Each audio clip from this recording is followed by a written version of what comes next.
In the fall of 1971, I arrested a man on the shoulder of Highway 299 outside Willow Creek, California, and I have never been able to fully explain what I put in the back of my patrol unit that night.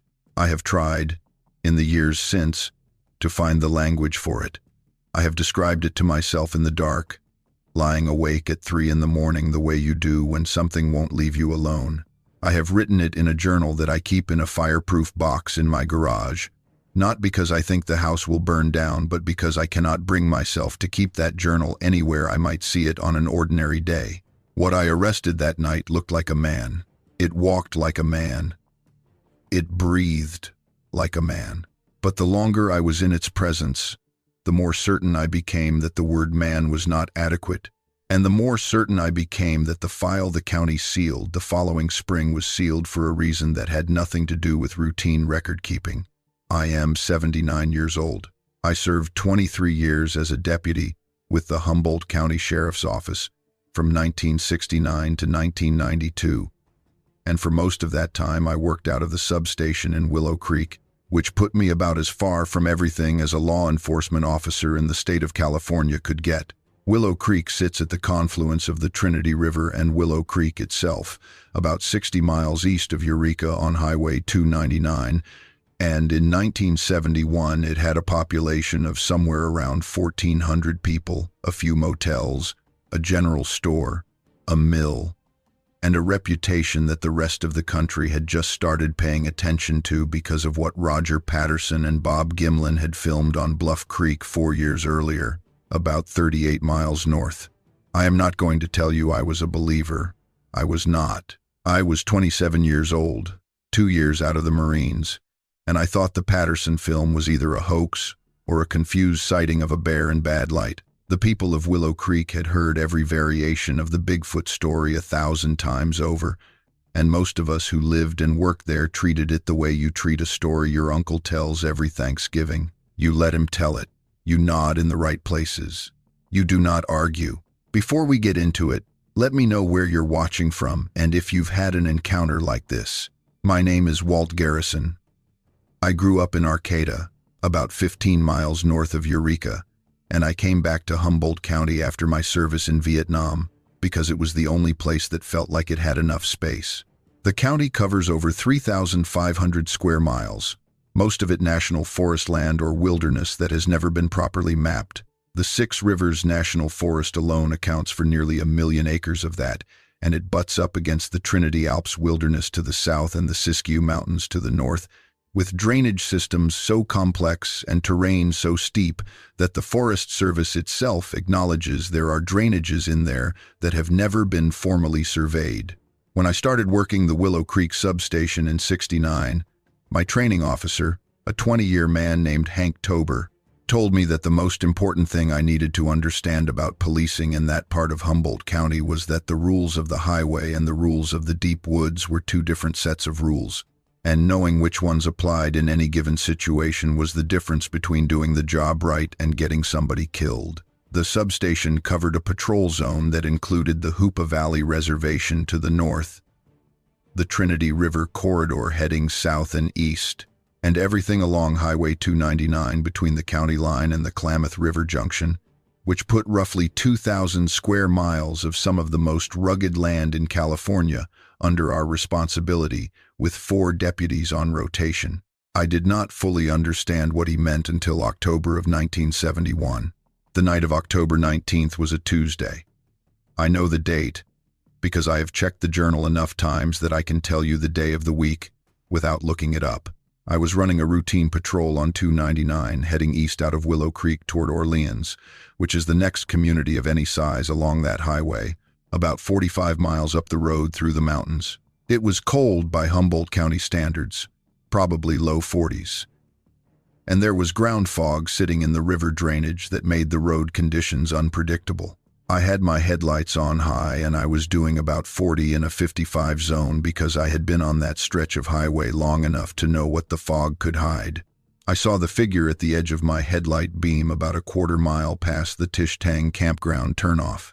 It was standing on the right shoulder, facing away from traffic, and my first read on it was that it was a hitchhiker. Highway 299 was a common route for hitchhikers coming through from the coast going up toward the Klamath and beyond, and stopping to check on someone standing alone on the shoulder after dark in those conditions was standard practice. I pulled over, put on my overheads, and stepped out of the unit. The figure did not turn around when I hit the lights. That was the first thing I noted. A hitchhiker hears a patrol car pull over. They turn around. A drunk or a person in distress might not. I called out from behind my door and told the individual to turn around slowly and show me their hands. Standard approach. There was a pause of several seconds, and then the figure turned. It was male. That much I could say with confidence. Beyond that, my report took 3 drafts, because the first 2 read like something I would have arrested a person for writing. He was tall. Not basketball player tall, but something beyond that. Something that my eye registered before my brain could assign a number to it. I would estimate later, after I had placed him against a wall in the holding area and put a tape to it, that he stood 6 feet and 11 inches.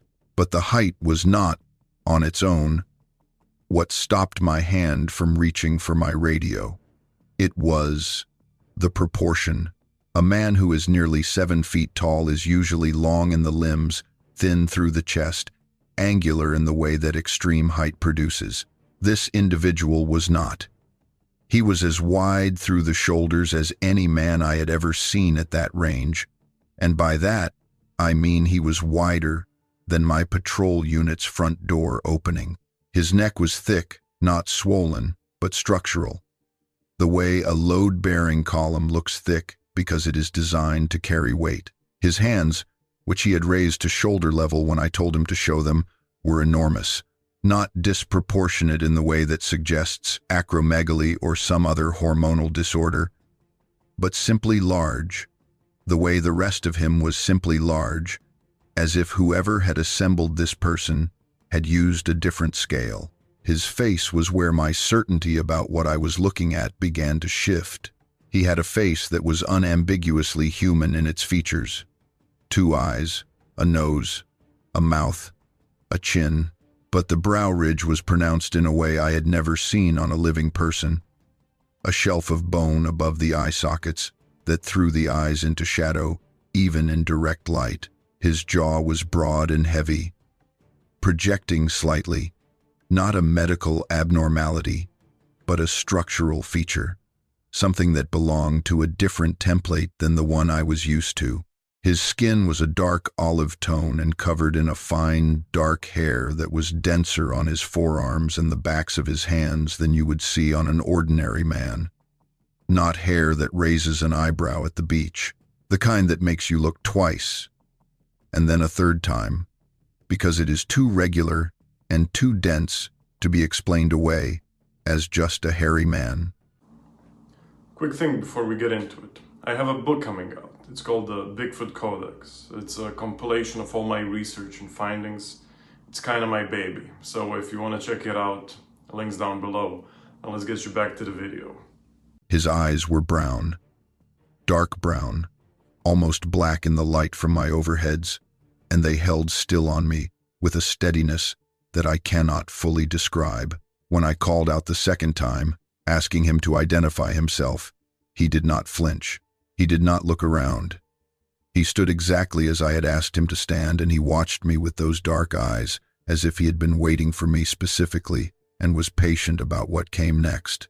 I approached on the standard diagonal, keeping the unit between us until I was close enough to see his face clearly.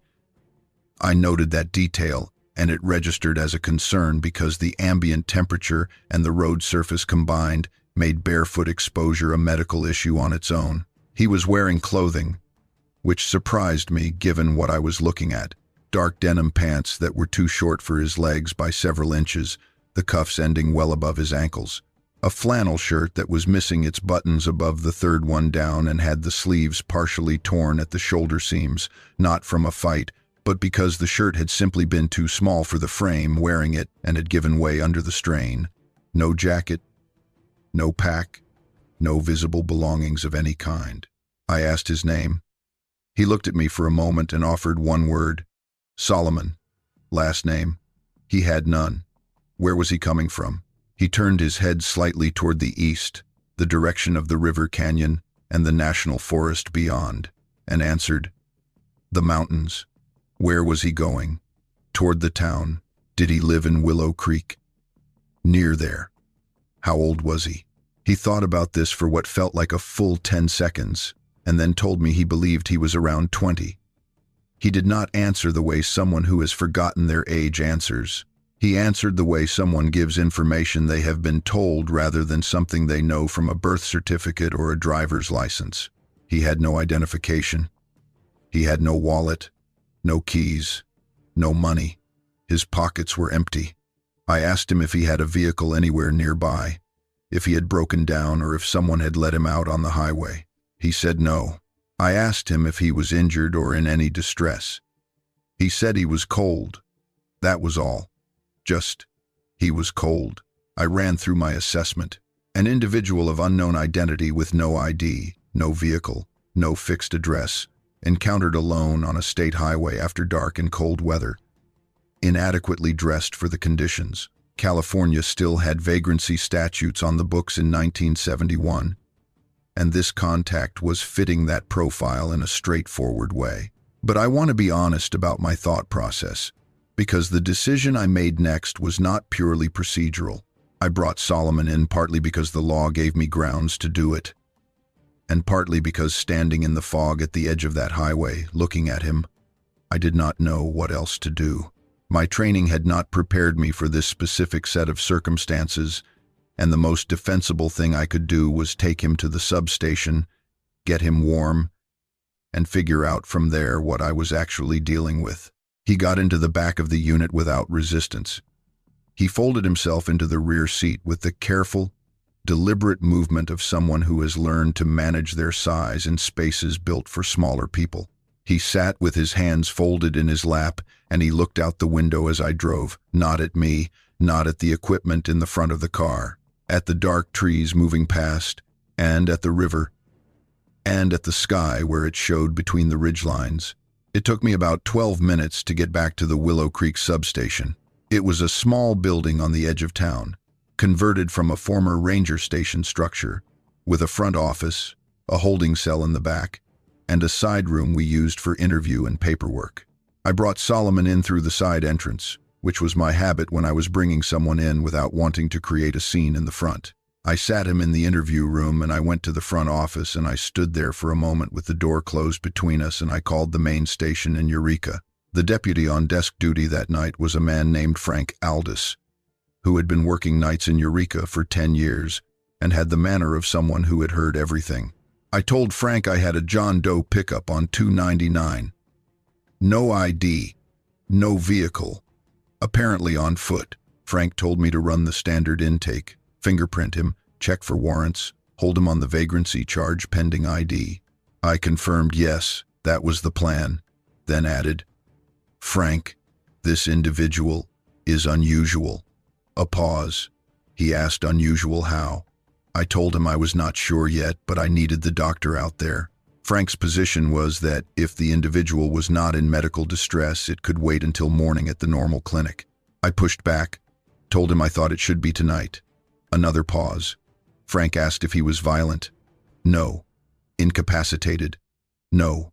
Then what's the problem? I told him I would write it up and he would understand when he read the report.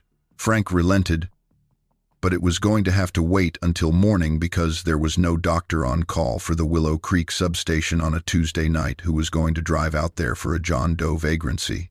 I went back into the interview room and told Solomon I was going to take his fingerprints and photograph him and that he was going to stay at the substation overnight. He said, "All right." I asked him if he understood why. I said I needed to understand who he was and whether he had any family who might be looking for him. He said, "They would not be looking in the town." I said, "Who is they?" He said, "My family."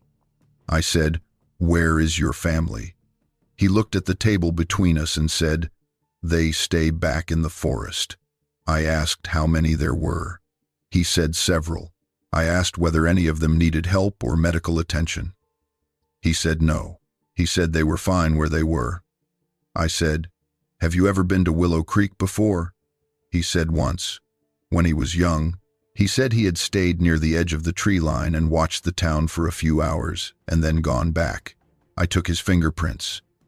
This required him to place his hands flat on the print card, and when he did, I noted that his fingers were significantly longer than the card was designed to accommodate. The card was standard issue, designed for an adult male hand of ordinary proportion. 3 of his fingers extended past the edge of the print surface, and I had to reposition twice to get a workable set of all 10. His skin was warm, warmer than the room, which was already heated. When my fingers came into contact with his palm to position it on the card, the heat was immediately apparent. Not feverish, not the wet heat of fever. A dry, even warmth that was more like touching something that had been sitting in a warm room for a long time. He watched me work without impatience and thanked me when I was done. I took his photograph with the Polaroid we kept at the substation for intake documentation.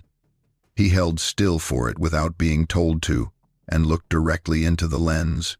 When I looked at the photograph after it developed, the composition was technically correct, and the image showed a face that was recognizably the face of the man sitting across from me. But there was something about looking at him through the frame of a Polaroid snapshot in the context of a law enforcement intake photograph that made the dissonance worse rather than better. Everything in the image said this was a person: the eyes, the expression, the posture. But the face, even reduced to a 2.5 by 3.5 inch print, did not look like a face I had ever photographed before. I set him up in the holding cell with a wool blanket and asked if he was hungry. He was. I had half a sandwich from lunch and a bag of peanuts in my unit, and I brought him those and a cup of water from the tap. He ate the sandwich in 2 bites, not quickly, not urgently, but with an efficiency that suggested the portion was simply not a meaningful quantity relative to his size. He finished the peanuts and drank the water and set the cup down. Then he thanked me, the way a person does when they mean it, with eye contact, with a slight inclination of the head. "You're welcome," I told him, and let him know I would be outside the cell for the night and that he should knock if he needed anything. He said all right. He lay down on the bunk, which was a standard issue 30-inch wide cot, and his legs extended past the end of it by about 15 inches. He pulled the blanket over himself and he closed his eyes, and within 5 minutes his breathing had slowed and steadied into the rhythm of genuine sleep. The quality of that sleep, the speed at which he reached it, was not the sleep of a person under stress. It was the sleep of someone who had done a significant amount of walking and was now in a safe place and whose body knew the difference. I sat at the desk in the outer room and I wrote my intake report. I wrote it 3 times, as I said. The first version was honest and clinical, and it read, even to me, like something a person with a head injury might produce. The second version pulled back and tried to qualify everything and ended up saying almost nothing. The third version was what I submitted, which was honest in its facts and careful in its language, and which I believe accurately described what I had observed without making claims I could not defend under questioning. I noted his height as 6 feet 11 inches. I noted his apparent age as approximately 20 years. I noted his name as Solomon, last name unknown. I noted his lack of identification, his lack of footwear, his inadequate clothing for ambient conditions, his statement that his family resided in the national forest. I noted that he had been cooperative throughout and showed no signs of intoxication, combativeness, or obvious mental incapacitation. I noted that he had certain physical characteristics that warranted examination by a physician and that I was requesting a medical evaluation first thing in the morning. I did not write down what I thought he was, because I did not know, and because putting it in writing before I had any evidence to support it would have been the end of my career before it had properly started. At 6:15 in the morning, Dr. Raymond Holt arrived at the substation. Ray Holt was the closest thing Willow Creek had to a regular physician in 1971, He ran a small family practice out of a converted house on Cedar Street, had been in the area for about 6 years, and was the doctor of record for the substation. He was 54, heavyset, from somewhere in the Central Valley originally, and he had the manner of a man who had seen enough of life's peculiarities that very little surprised him anymore. I liked Ray. He was precise and he did not waste words, and those are the qualities I most value in anyone who has to deal with situations that do not have a clear playbook. I met him in the front office before he went back to the holding cell. I told him what I had observed and what I had put in the report and what I had not put in the report. Ray listened without interrupting. When I finished, he said, "What do you mean? Physically unusual?" I said, "I think you should see for yourself and tell me what you see." Ray looked at me for a moment, and then he said, "All right." We went back together.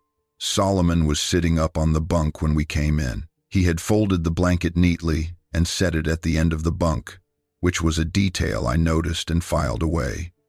Ray introduced himself as the doctor and explained that he was going to do a basic physical examination. Solomon agreed. All right.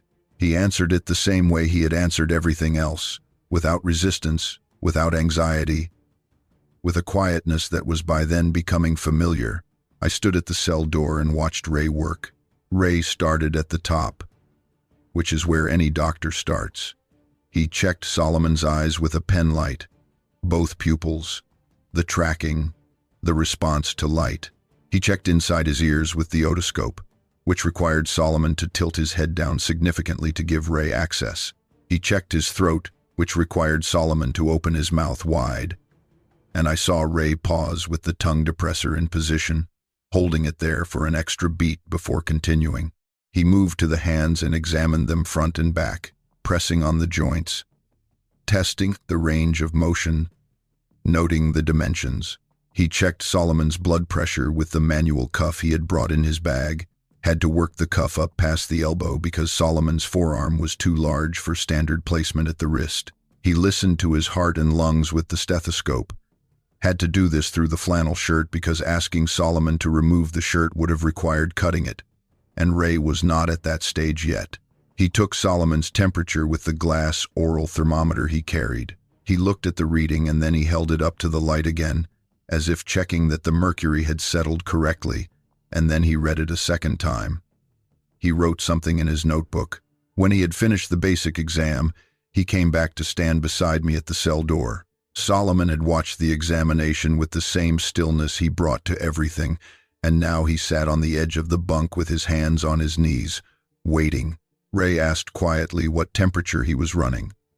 I told him I had noticed Solomon was warm when I took his prints, but I had not taken a temperature reading. Ray's result was 102.4 degrees Fahrenheit. That sounds like a fever, I offered. Ray walked me through his thinking. On a person whose normal baseline is 98.6, yes, 102.4 is a significant fever, but he was not certain that was this individual's baseline. The distribution was consistent throughout, not localized the way infection-driven fever typically presents. There were no other signs he could identify suggesting active infection, no lymphadenopathy, no inflammation in the throat, no redness or heat around the joints, no tachycardia. The heart rate was 51 beats per minute, which in a person running a true fever of 102 would typically be elevated significantly. 51 was the resting rate of a distance runner in peak condition. Ray was clear. He wanted to take Solomon to the clinic for blood work and x-rays. I made the calls I needed to make. The district attorney's office opened at 8, and I spoke to an assistant DA named Claire Weston, who I had worked with on a couple of other unusual matters involving individuals without identification. I told her I had a John Doe in holding who I believed needed a medical evaluation before we could proceed with any formal charging, and that I was requesting authorization to transport him to Dr. Holt's clinic for that evaluation while maintaining custody. That was fine, she told me, as long as I documented the chain of custody throughout. Of course, Solomon was cooperative about the transport. He had to fold himself into the back of the unit again, and again he managed it without complaint. During the drive to the clinic, which was about 4 minutes, he looked out the window at Willow Creek in the morning. The town was quiet. A few vehicles on the main road. A woman walking a dog on the sidewalk in front of the motel. He watched all of it with what I can only describe as careful attention. Not the attention of someone seeing familiar things, but the attention of someone observing something they have not had much occasion to observe. At the clinic, Ray ran blood work first. He drew 3 vials from the antecubital vein in the right arm, which required a longer gauge needle than he typically used, because the standard needle was deflecting off something in the vein wall that Ray described later as unusually resistant tissue. The blood itself drew without difficulty once he had the right gauge in place. Ray noted that the blood was darker than typical venous blood, a significantly deeper red, and that it had a viscosity that was noticeably higher than he was accustomed to. He said it looked more like arterial blood, and that it moved through the collection tube more slowly than he expected. The X-rays were where things became, in Ray's word, notable, and he used that word once and spent the next 30 years finding other ways to describe what those films showed, because notable was a word that invited questions he was not prepared to answer. He X-rayed both hands, both forearms, the thorax, and the skull. He developed the films himself in the darkroom at the back of the clinic, and when he came out of the darkroom he set the films on the light box and turned to me and said, "Walt, take a look at this." The bone density in the hand films was unlike anything I had seen in the X-rays I had observed over my years working alongside Ray on injury calls and medical incidents. I am not a physician and I do not pretend to have the language for what I saw, but I could see that the bones were there, clearly, white against the gray of the tissue, and that their density was immediately apparent even to an untrained eye. They looked, for lack of a better comparison, like the bones in those films were made of something heavier than bone, more substantial. Ray told me that in a normal adult male hand X-ray, you can distinguish the cortical bone from the medullary cavity, the dense outer shell from the spongy interior. In these films, the distinction was minimal. The cortical layer was so thick that the medullary space was reduced to a narrow channel running through the center of each bone, rather than the hollow interior you would expect. The closest analogy in human medicine, Ray told me, was osteopetrosis, a condition in which bones fail to resorb normally and become progressively denser, eventually becoming extremely hard but also brittle. The films did not look like osteopetrosis. The distribution was too even, and the individual was too functional. A person with clinical osteopetrosis of that degree would have experienced multiple fractures by childhood and would likely have significant neurological involvement due to the narrowing of bone canals where nerves pass through. This individual showed no sign of any of that. He was moving freely. He had full grip strength. There was no pallor or other sign of bone marrow compromise. Ray had no precedent for it. The skull films were what Ray spent the longest time looking at. He stood at the light box for nearly 10 minutes, moving the film to examine different areas, adjusting the positioning to get the best view of specific structures. Then, without turning around, he told me the brow ridge was structural and not pathological. The frontal bone was thickened in an architecturally coherent pattern. Not excess growth from disease, but apparently the normal configuration of that skull. The mandible similarly consistent, heavy and pronounced, fitting the rest of the facial architecture. The zygomatic arches, the cheekbones, more pronounced than in typical modern human skulls. He stood there a moment longer and then offered, quietly, "This looks like something out of a physical anthropology textbook from before the Neolithic." I asked him what he meant. He turned around and looked at me, and then looked at Solomon, who was sitting on the exam table with his feet on the floor and his hands in his lap, and Ray walked me through what the skeletal architecture in those films was consistent with. Descriptions in the paleoanthropology literature of archaic human or pre-human skull morphology. More specifically, It bore similarities to what he had read about the range of variation in early Homo sapiens populations before the population bottlenecks that produced modern human physical uniformity. He was not making a claim about what he was looking at. He was telling me what it reminded him of, and that the two were very different things. We sent the blood samples to the Humboldt County Hospital laboratory in Eureka. Ray called ahead and spoke to the lab director, a man named Dr. Albert Voss, who ran the county hospital's clinical laboratory and who had a reputation for discretion when discretion was called for. Ray told him the samples were from an unidentified individual in law enforcement custody, that there were anomalous physical findings, and that he wanted a full panel including blood typing, a complete blood count, and anything else the panel might flag. Ray said he would need the results as soon as possible. Dr. Voss called back at 4:37 that afternoon. I know the time because I wrote it in my journal that night. The blood type came back as O positive, the most common type, and by itself, it told us nothing. The complete blood count was where Voss had questions.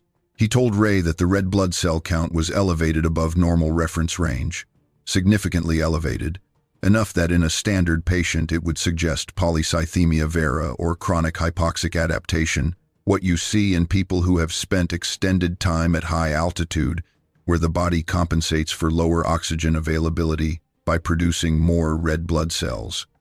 The hemoglobin concentration was correspondingly high. Ray pressed him. How high? Higher than Voss had ever recorded in a clinical sample. He gave the number, and Ray wrote it down. And later Ray told me that the number Voss gave was not impossible in a human being, but that it would have required either a serious underlying disease process or a degree of physiological adaptation that he could not account for in a young man apparently in excellent health. The white blood cell differential was unusual in a different way. The relative proportions of the different white cell types were not what Voss's laboratory typically saw. He could not say exactly what the variation indicated, only that it was atypical. He wanted to run a second sample if possible. The second sample was not possible. By the time Voss called back, the situation at the substation had changed, and that change ended the medical evaluation. At approximately 2 in the afternoon, a woman had come into the Willow Creek substation, not through the front door, but to the side window, where she stood outside the glass and asked to speak to whoever was in charge. The deputy on the front desk that afternoon was a part-time patrol officer named Dale Freund, who called me at the clinic to tell me about her. A woman, Dale told me. Maybe 40, maybe older. He wasn't sure. She was dressed in ordinary clothing, jeans, and a work coat. She had come on foot, which meant she had walked from wherever she had parked or come from, and the nearest parking along that stretch was the gravel lot by the feed store, about 1.5 blocks away. She was looking for someone. Dale asked for a name. Solomon, she told him. Dale could not confirm or deny whether any individual by that name was at the substation. She understood, she told him. She just wanted to know he was all right. Dale said he would make a call. Dale called me. I drove back to the substation. The woman was still at the side window when I arrived. I went around and opened the exterior door and invited her in. She came in and stood in the outer room, and she looked at me with dark eyes that I recognized, because they were a version of Solomon's eyes, the same steadiness, the same quality of watching without urgency. Her name was Vera.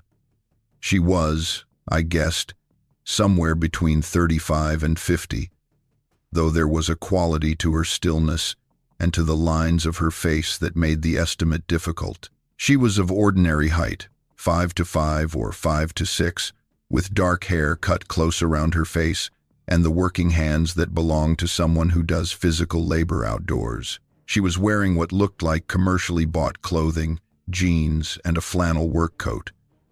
Though the coat had been altered, the sleeves let down and the back panel widened, the alteration someone makes with a seam ripper to it and resewn it by hand.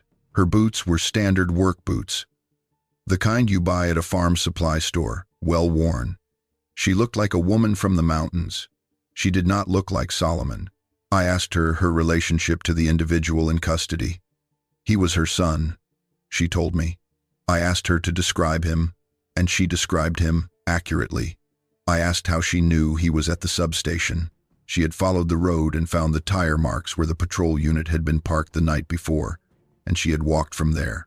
I asked Vera who Solomon's father was. She looked at me for a moment, and then she sat down in the chair across the desk from me, and she told me. She had come to the area in the fall of 1949. She was from a small town in the Sacramento Valley. Her family had been in California for 3 generations. Her father worked in a cannery in Stockton. She was 21 years old and she had come north because her sister had married a man in Eureka and she needed work and a change of scenery.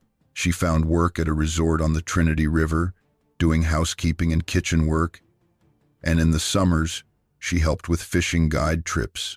She liked the mountains. She had always liked wild places more than town places. During the winter of 1949, when the resort was closed and she was living in the staff quarters alone with a caretaker job to keep the pipes from freezing, she began to notice that something came to the edge of the property at night. She saw it first in the snow. In January, the footprints, large, bare, human-shaped prints that came out of the tree line to the south and moved around the perimeter of the resort buildings and then returned to the forest. She was not frightened. She was curious. She began leaving food at the edge of the tree line, canned goods, and dried meat from the kitchen stores. In February of 1950, she came face to face with the creature that had been leaving the prints. She used the word without hesitation, creature, and then caught herself, though that is not quite right, is it? Because he was not a creature in the usual sense. He was male, adult, enormous, covered in dark hair over much of his body, and that his face, when she first saw it in the moonlight, had the structure of something that was not quite human but that looked at her with an intelligence and a recognition that she had never encountered in an animal. He came out of the trees on a February night, she told me when she had gone to put the food at the edge of the property, and he was simply there, standing in the open, between her and the forest. He did not move toward her. He did not move away. He made no sound. He watched her. She stood there for a long time, longer than she could account for, and that she realized at some point during that time that she was not afraid.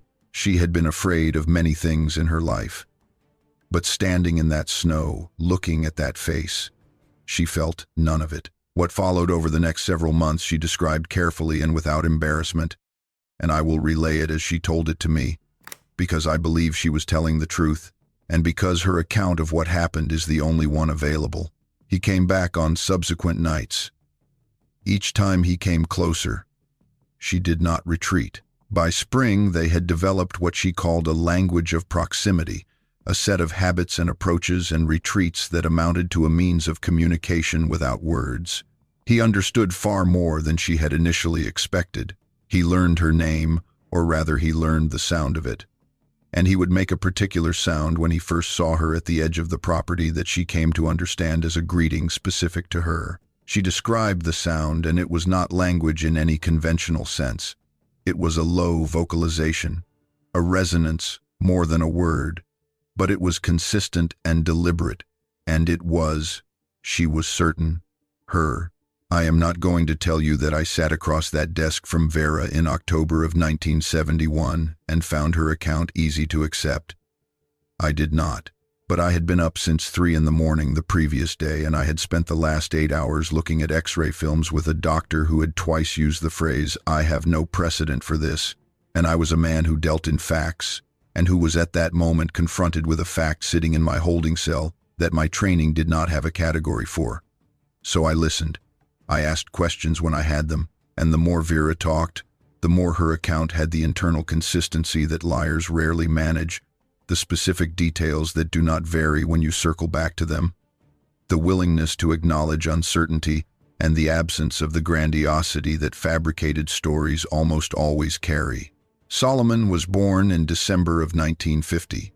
Vera delivered him herself, in the cabin she had built in the intervening months on a ridge above the resort property.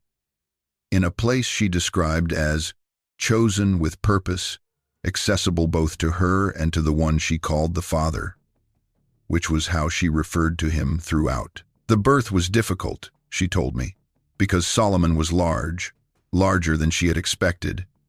The father was outside the cabin through the labor and the delivery, and that when the birth was over and she brought Solomon to the door in the first light of morning, the father had stood at the tree line and made a sound she had never heard him make before, a long, deep sound that she felt in her chest like a chord struck on an instrument tuned below human hearing. She understood it as something like relief, something like recognition. Solomon had grown up between two worlds, which is the most precise description I have for what Vera told me. He had a cabin. He could cook food and use basic tools and read and write, which Vera had taught him from her own knowledge and from books she brought up from town. He spoke English, as I had discovered, although his vocabulary was limited in specific ways that suggested he had learned it from a single source rather than from the immersive experience of living among speakers. He knew the names of things, the names of tools and animals and geographical features and seasons. He knew less about the social language, the idioms, the casual forms. He said what he meant because he had never learned the habit of not saying what he meant. He had also spent time, the portions of his childhood and young adulthood that Vera did not fill with language and tools and human knowledge, with his father. What he learned from those times he had no words for, because the language of the father was not a language that resolved into words. It was a language of terrain and weather and biological knowledge so specific and so comprehensive that Vera described watching Solomon move through the forest was like watching someone read a book that no one else could see. He knew things about that particular landscape that she had never learned despite 21 years of living in it. He knew where the water would be in a dry August. He knew which trees were dead before they showed any external sign of it. He knew which weather was coming 12 hours before it arrived. He knew, and this is the detail that Vera offered as something she found most striking, exactly where the boundaries of other territories were, the territories of other ones like his father. He could feel them, not metaphorically but physically, the way you feel the edge of a current in a river. He treated those boundaries with the respect and caution that his father had taught him, and that in 20 years of moving through the Six Rivers National Forest and the Trinity Alps and the Bluff Creek drainages, Solomon had maintained those boundaries without fail. He had come to the highway the previous night out of curiosity about the town, about the lights, for some time, and that she had told him it was safer to stay back. He had decided to test how far the road went, and that when he encountered my patrol unit, he had made a decision in real time that the correct response was to cooperate rather than run, and that this decision had come from something his father had taught him about how to respond to things you do not yet understand. His father would wait and observe before reacting. Solomon had applied this to a law enforcement contact at 11:30 on a Tuesday night, which I found, and still find, to be one of the most telling details in that entire sequence of events. I asked Vera if she wanted to see her son. Yes, she told me, if it was permitted. I took her back to the holding cell. Solomon looked up when we came in, and the expression that crossed his face was the only time during the entire encounter that his composure gave way for a visible moment. He spoke quietly, in English. "You came." "Of course," Vera answered. She sat down in the chair I brought into the cell, and they talked in a low voice for a time in what I gradually understood was a mix of English and something else, something that was not any language I had ever heard, that moved between the two with English as the overlay and the other was the foundation. I left them alone and went to find Ray. Ray was at the clinic. I drove over and told him about Vera and what she had told me. Ray sat in his desk chair and looked at the X-ray films he had clipped to the light box, which he had not taken down, and he was quiet for a long time. "It fits," he told me. "What fits?" "The physiological findings, the bone density, the temperature, the blood count, the blood viscosity." He had been sitting there since I left, trying to find a disease model that would produce that constellation of findings in a young person in apparently excellent health. There was not one. If you took the premise that this individual was the biological offspring of two organisms, one fully human and one not, and that the non-human organism had physiological characteristics adapted for a cold, high-altitude, physically demanding environment, then you could construct a model in which the observed findings were not anomalies at all, but the expected result of those genetics expressing themselves in a mixed offspring. He was not making that claim. He was saying that the only model he could build that accommodated all the findings without contradicting any of them was the one that Vera's story implied. I drove back to the substation. I sat at my desk. I picked up the phone and called the district attorney's office and asked to speak to Claire Weston. It was after 5, and the office was closing, and the clerk said she was already gone for the day. I said to leave her a message that I needed to discuss the John Doe case and that I would be in the next morning. That night, with Solomon in the holding cell and Vera sitting in the outer room where I had set up a cot for her, I wrote the second version of the report, not the one I had already submitted, the intake report, a second, longer document. I wrote down everything I had observed, everything Ray had found, and everything Vera had told me. I wrote it as clearly and as specifically as I could, because I was a deputy, and that was my job. And I believed then, and I believe now, that if you are a person who is trusted with the authority to document what you observe, you have an obligation to document it honestly, even when the honest account sounds like the least honest thing you have ever written.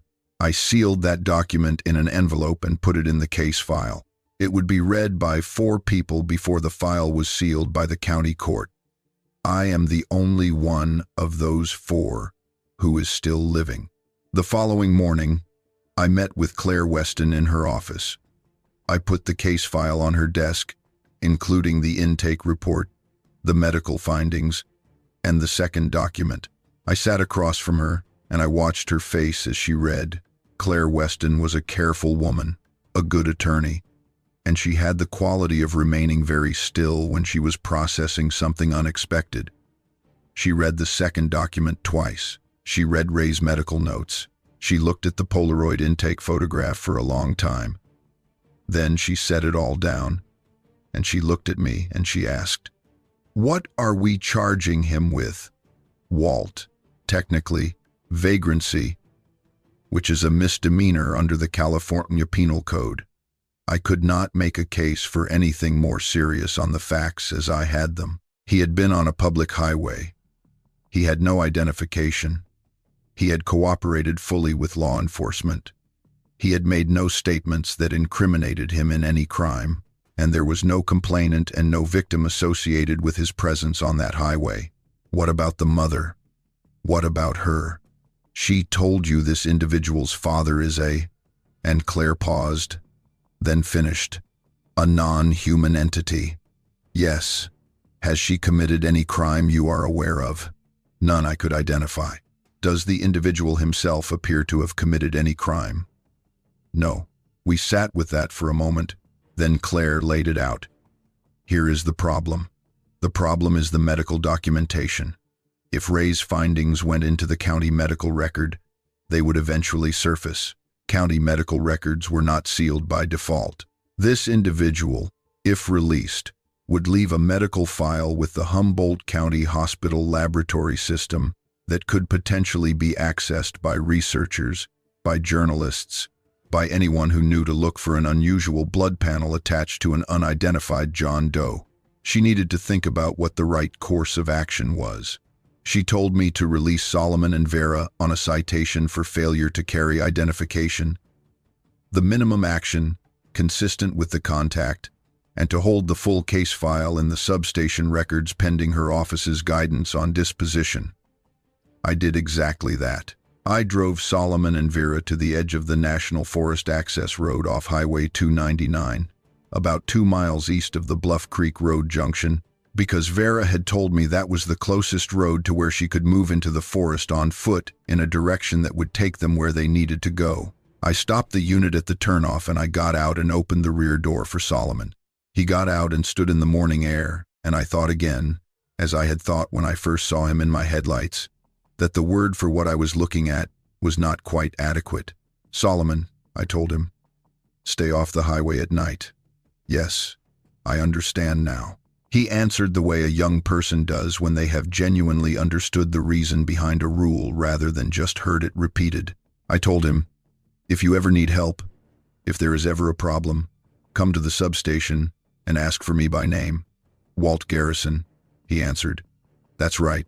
He repeated the name once more, quietly, the way someone repeats a thing they intend to hold on to.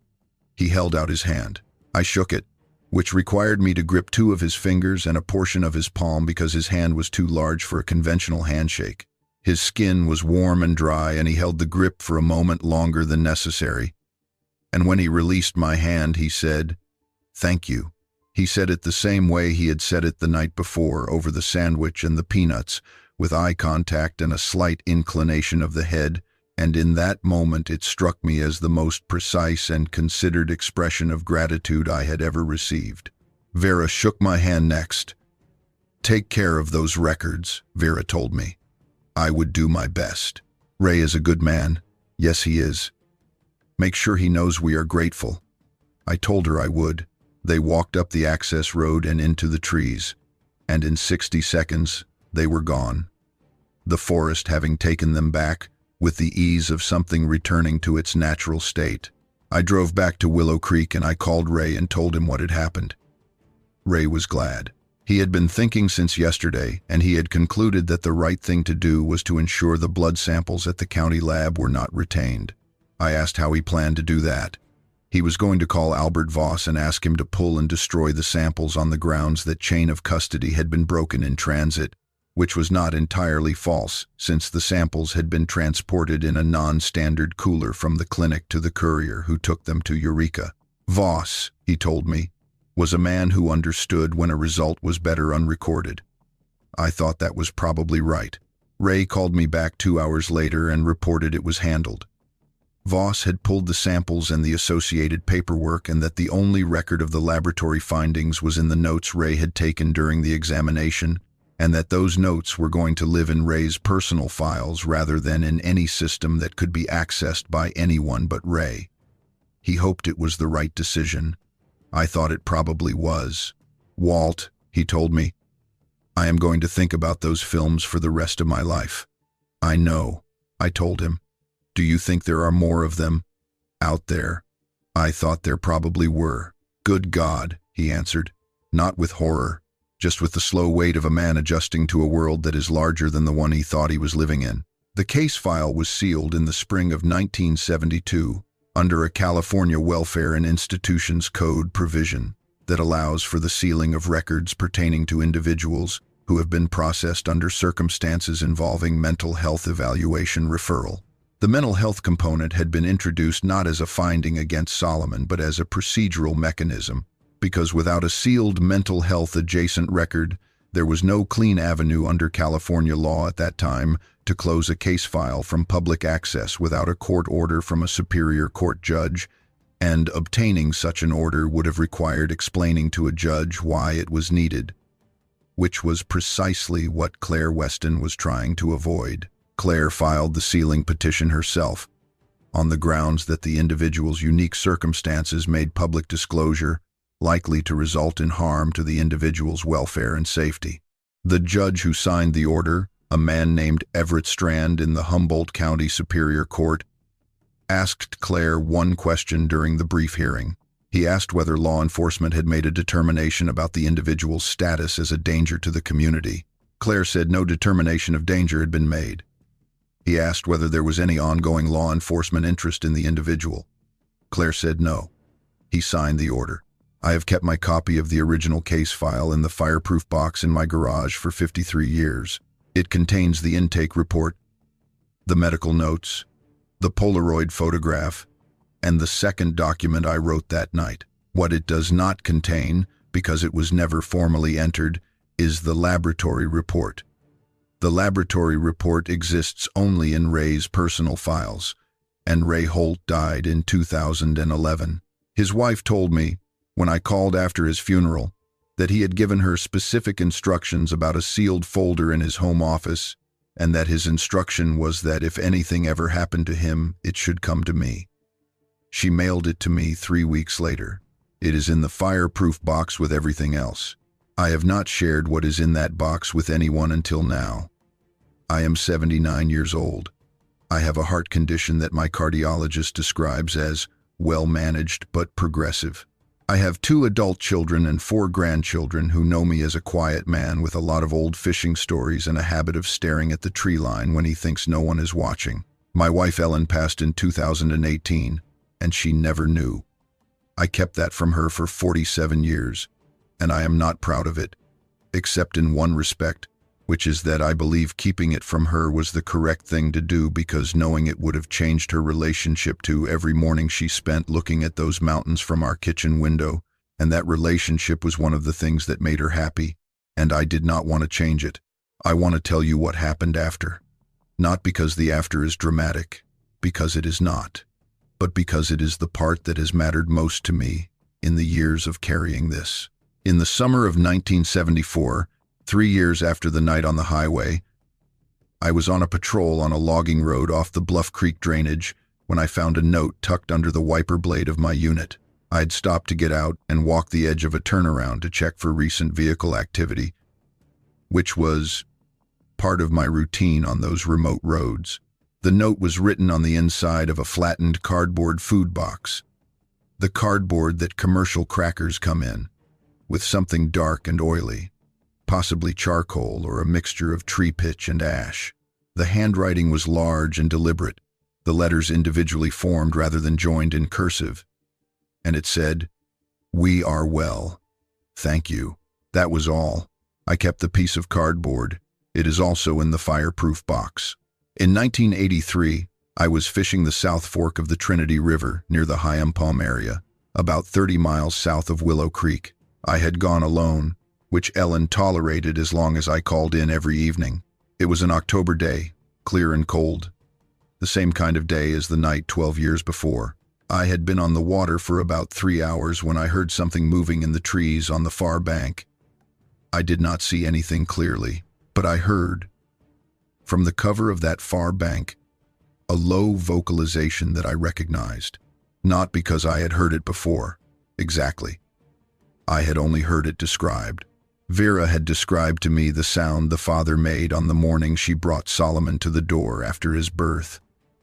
A long, deep sound below the normal register of human hearing. What I heard on the South Fork of the Trinity in October of 1983 was a single, brief, quiet version of that kind of sound. And then silence. I stood in the river for a long time after that. I did not call out. I did not move toward the sound. I understood it, or I believed I understood it, in the way that you understand something that is not addressed to your language, but to something older and simpler.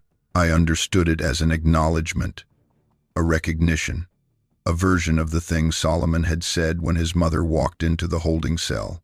"You came." Of course, I have been back to that stretch of the South Fork several times over the years. I went back the autumn after Ellen died. I stood in the same spot in the river and I listened to the water and the wind in the alders, and I did not hear anything. But I felt, for the first time since her death, that the world I was standing in was larger than my grief, that there were things in those mountains that had been watching the same river I was standing in, watching the water move and the seasons turn, long before I was born, and would go on long after I was gone, and that they were not dangerous, not to me, not to anyone who did not intend them harm. They were simply there, as the river was there, as the old-growth Douglas fir on the ridgelines were there, as the fog over the Trinity in October was there, present and patient and enormous and real. I know what you are going to ask. I ask it myself. I ask why I did not push harder, why I did not get more documentation, why I did not follow up more aggressively in the years after. The honest answer is that I became Over the course of that October in 1971, a person who understood that there are forms of protection that do not look like protection from the outside, that keeping something quiet is sometimes the most active thing you can do on behalf of the thing you are trying to protect. I watched what happened in the years that followed the Patterson-Gimlin film, the flood of hunters and researchers and media crews and curiosity seekers into those drainages north of Willow Creek. I watched the Bluff Creek area go from remote wilderness to something that had to be managed, that had eyes on it. I thought about Solomon walking up that access road into the trees and what those eyes would have meant for him and for his family. The file is sealed. Some files should stay sealed. I have spent 53 years believing that, and I still believe it. And the only reason I am saying any of this now is that I am an old man with a heart condition and a fireproof box, and the specific kind of urgency that comes from knowing you have a limited number of seasons left. The people who could be hurt by this story are either gone or are deep enough in those mountains that no one is going to find them, based on the account of a 79-year-old retired deputy with a Polaroid in a box. I think about Solomon often. I have calculated that he would be around 73 years old now, if age works for him the way it works for the rest of us, which I genuinely do not know. I think about Vera, who would be in her mid-90s if she is still living, and who had a manner that suggested longevity was something she was not worried about. I think about the note on the piece of Cracker Box cardboard. "We are well. Thank you." I think about Ray Holt standing at the light box with those X-ray films and saying, "Walt, I am going to think about those films for the rest of my life." He kept that promise without meaning to, without having any choice about it. The same way I have kept mine. You see something that does not fit the map you are carrying, and you spend the rest of your life walking around with two maps, the one that everyone agrees on and the one that shows you what is actually out there. The second map is harder to carry. It does not fold neatly. It does not fit in a standard pocket, but it is the true one, and I would not trade it for the simpler life of not knowing. If you have spent time in those mountains, if you have been on the Bluff Creek Road, or hiked in the Six Rivers, or fished the Trinity drainages, and if you have ever had a moment where the forest went quiet around you in a specific way, not the quiet of nothing being there, but the quiet of something very large, holding very still, then you already know something about the second map. You have already felt the edge of it. And whatever you decided to do with that feeling, whatever story you told yourself after, I am not here to tell you the story was wrong. I am here to tell you that, on a cold October night in 1971, on the shoulder of Highway 299 outside Willow Creek, I pulled over for a hitchhiker and I ended up somewhere that none of my training had prepared me for, and I have spent every year since grateful that I handled it the way I did, that I listened instead of escalating, that I called the doctor instead of calling the press, that I shook that enormous warm hand at the edge of the forest and told him, "If you ever need help, come find me." Nobody came, but that note showed up under my wiper in 74, and the sound came over the water in 83, and that has always been enough. That has always been more than enough. The mountains are still there. The Six Rivers National Forest still covers 1 million acres of country that no road crosses and no map fully captures. Whatever is in those drainages has been there longer than the name we have given to this corner of California, longer than the Hoopa people's memory of those ridgelines, longer than the oldest tree still standing on any slope within 100 miles of Willow Creek. I am not going to be the one to make them findable. I was a deputy for 23 years. And the most important thing Hank Tober ever told me was that the rules of the highway and the rules of the deep woods are two different sets of rules. I spent my career learning when each applied. Some things belong to the woods. This is one of them. And if you have ever stood at the edge of a tree line at dusk and felt the particular quality of attention that comes back at you from that darkness, that sense of being observed by something deciding what to make of you, then you understand what I mean when I say what is out there in those mountains is not indifferent to us. It watches. It waits. It has been doing both for longer than any of us have been asking questions about it. I mentioned at the start that I have spent 53 years keeping quiet.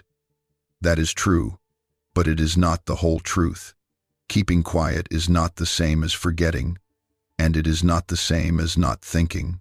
What I have actually spent 53 years doing is thinking, specifically and carefully, about what I know and what I do not know and where the line between those two things sits. Because that line matters. And it matters especially when the thing you are thinking about is as serious as this. What I know is what I observed. I know what I saw with my own eyes on the shoulder of Highway 299 on the night of October 19th, 1971. I know what I measured and photographed and documented. I know what Ray Holt found in his examination and what Albert Voss found in the laboratory and what those findings meant to the men who produced them. I know what Vera told me over the course of several hours in that small side office, and I know how her account held together under my questioning, as an honest account holds together and a constructed one does not. These are the things I can testify to. What I do not know is everything else. I do not know what Solomon's life has looked like over the 53 years since I drove him to the edge of that forest road and watched him walk away into the trees. I do not know how he aged, or whether he aged as a human man ages, or whether the biological framework he was working with produced a different timeline for that. I do not know whether he ever came close to another highway, another patrol unit, another situation that required him to navigate a human world with no preparation and no identification and no one but his own judgment to rely on. I do not know whether Vera is still alive, or whether the father is still alive, or what the territory around Bluff Creek looks like from the inside, from the perspective of whatever is living there. I do not know any of that. I have made peace with not knowing. It took a long time, but I have made peace with it. And the reason I have is that the not knowing is appropriate. It is the correct relationship to have with what has not chosen to be known. Solomon came to the highway that October night out of his own curiosity, and the encounter with me was an encounter he managed rather than invited. And, when it was over, he walked back into the forest, and that was his choice, and it was the right choice, and I have respected it for 53 years. I am still respecting it now. What I am doing now is not revealing Solomon. It is revealing myself and the encounter and what it changed in me. Those things are mine to share. The rest belongs to him. Here is what it changed in me. What Solomon put in me, without trying to, was what I have come to call the third category. With problem set, things that are real and present and verifiable by direct observation that do not fit the framework. Every framework we use to make sense of the living world is incomplete. And most of the time, the incompleteness does not matter, because we are not operating near the edges. Solomon was standing at one of those edges, barefoot in the fog on a state highway in October, and when I pulled over, I became a person who could no longer pretend the edge was not there. Ray Holt went through a version of the same. I know because we talked about it directly twice in the years after. The first time, a few months later, he stopped me in his clinic and asked whether I thought about it much. Yes, I told him. He did too. It had changed how he looked at his X-ray films. Every time he put a set of films on the light box, he had an awareness that what he was looking at was one variation, one expression, of what a skeleton could be. That awareness was not one he could turn off. I understood exactly what he meant. The second time was near the end of his life, in 2010, about a year before he died. I drove to Eureka, where he had moved after his retirement, and we had lunch at a restaurant on the waterfront. And afterward, he brought me back to his house and showed me the file he had kept.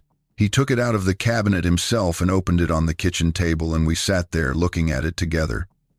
His notes, written in the small, precise handwriting he used for everything clinical, the laboratory results that Voss had supposedly destroyed but that Ray had copied by hand the day before he made the call to Voss. The set of measurements he had taken from the X-rays before they were locked in his private files.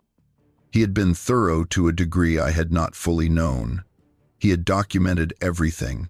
He did not know what he wanted to happen to the file. He had been going back and forth about it for years. Sometimes he thought it should go to a research institution.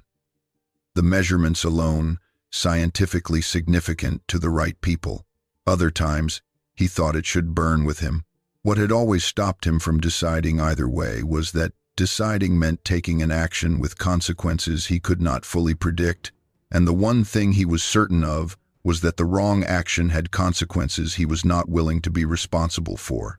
I told him what I thought, which was the same thing I had thought since 1971, that the protective choice was the only defensible choice, and that it would remain the only defensible choice as long as what was out there in those drainages was alive and present and capable of being found and harmed by the wrong kind of attention.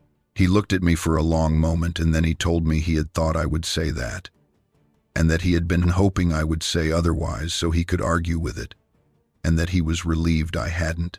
He made me executor of that part of his estate 2 months later. The file came to me in an envelope 6 weeks after his funeral, as I have mentioned, and it is in the box.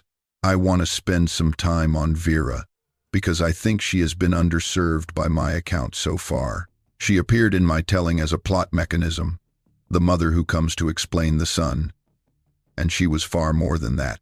Vera was a person of striking, settled clarity, not intelligence, though she was intelligent, not toughness, though she was tough as mountain. Living over decades makes a person tough.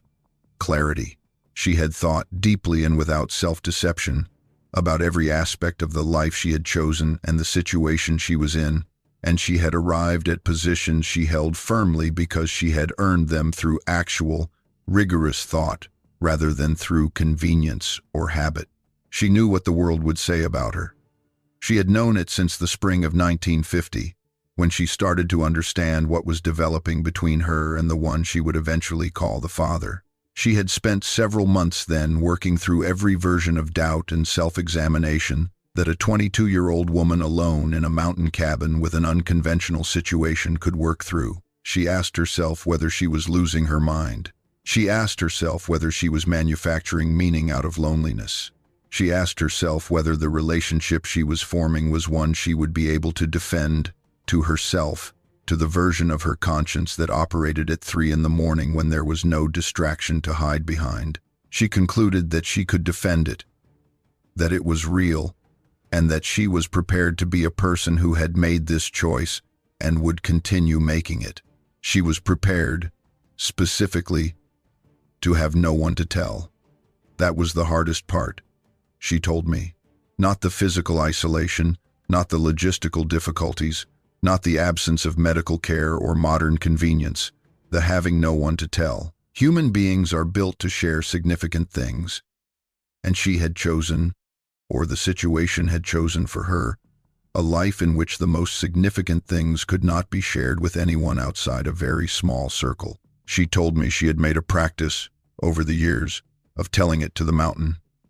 Literally, going out to a particular ridge she knew, one that had a clear view south down the Trinity River Canyon to where the river bent around a granite face she called the shoulder, and talking out loud to the air about what was happening and how she felt about it. It helped, she told me. It was not as strange as it sounded once you had done it a few times. Solomon had grown up watching her do this.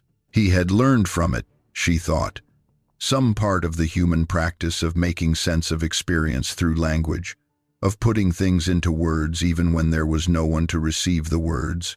He sometimes did it too, in his own version, which involved a kind of vocalization that was not quite speech but was not quite the deeper communication he used with his father either.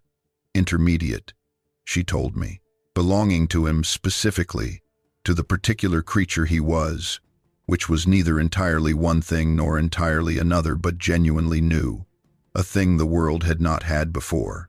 I thought about that a lot after she told me, the idea that Solomon was genuinely new, not a mistake or an aberration or a tragedy, but an actual new thing, a point of novelty in the ongoing experiment of life on this specific mountain, in this specific watershed.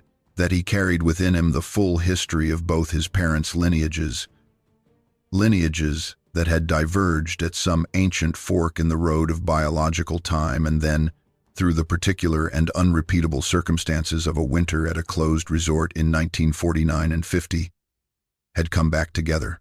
And that what came out of that convergence was a person who could sit in a law enforcement interview room and answer my questions in clear English, and also hear the territorial signals of other ones of his father's kind from distances I could not begin to estimate, and also sleep in 12 minutes on a 30-inch cot with his feet hanging over the edge, perfectly calm, perfectly present, perfectly at home in a world that had no category for him. He had made his own category, the same way his mother had. That, I came to think, was the essential thing they shared. Not biology, or not only biology.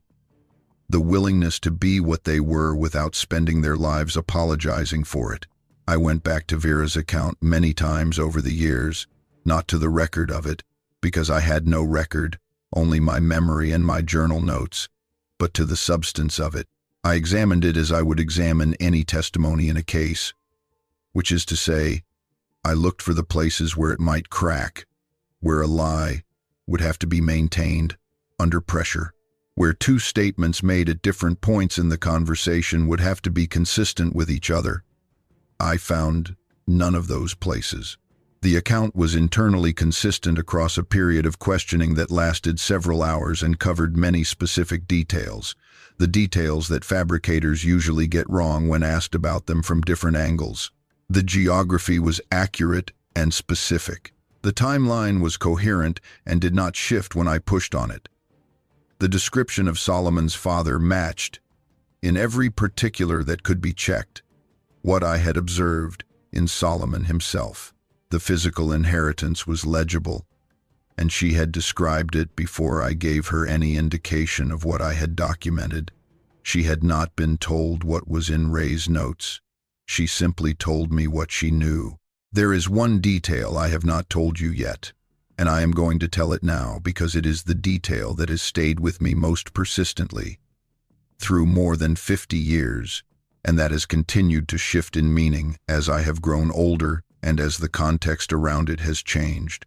When I took Solomon to the edge of the National Forest access road and opened the rear door, and he got out and stood in the morning air, and we had the exchange I described, and he shook my hand and thanked me. There was a moment after the handshake, while I was still standing close to him, in which he looked at me with an expression I had not seen from him before. Not the steadiness of the intake, not the careful observation of the drive. Something different. He looked at me as a person looks at someone who has done something meaningful to them. Not the surface gratitude of the moment, but the deeper kind. The kind that comes from understanding what could have happened and what chose not to happen. He held that look for maybe 3 seconds, and then he turned and walked up the road. I have thought about those 3 seconds for 53 years. Not obsessively. Not at any cost to my life or my job or my presence for my wife and my children, but persistently, as a person thinks about the one case in their career that reshaped what you understood the job to be, the one moment that divided your professional life into before and after. The after is what I have tried to be worthy of. I want to be clear about that, not heroic, not self-congratulatory. I pulled over for a person on a highway, and I tried to treat that person with basic decency, and I made the decision, with the help of 2 other decent people, to protect rather than expose what we had found. Those are not grand acts. They are the minimum that a person with any ethical formation is capable of. What I hope is that I got the minimum right, that when it mattered, I was the officer Hank Tober was trying to make when he told me that, 20-year-old, that the rules of the highway and the rules of the deep woods are 2 different sets of rules, and knowing which ones apply is the whole job. In the spring of 1972, about 6 months after the events I have described, I was out on a backcountry patrol in the Bluff Creek drainage. Not searching, not investigating.